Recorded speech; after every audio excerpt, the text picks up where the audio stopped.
Assalamualaikum warahmatullahi wabarakatuh. Sampurasun. Tepang deui di Pedang Bumi Channel.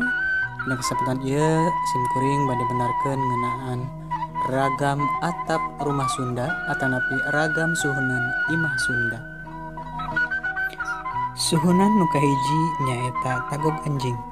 Tagog anjing nyaeta wangun suhunan anu rata sarta bagian tukangna leuwih handap di bagian hareupna.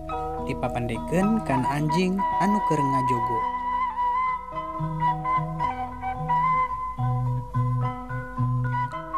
Badak heuai. Badak heuai nyaeta wangun suhunan anu rata sarta bagian tukangna leuwih jiga suhunan tagog anjing.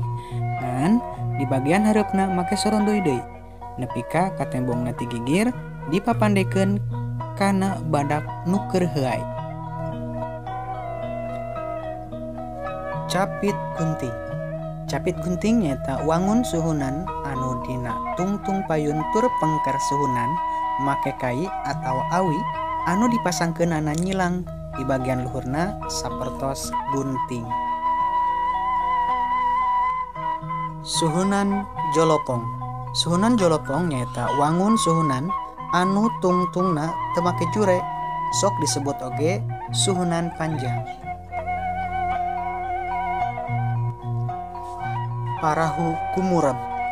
Parahu kumureb nyaeta wangun suhunan panjang anu tungtungna make jure nepi ka katembongna jiga parahu anu nangkub atanapi kumureb.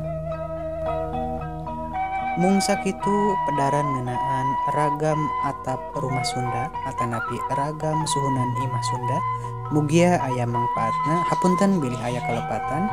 Wilujeng, wassalamualaikum warahmatullahi wabarakatuh.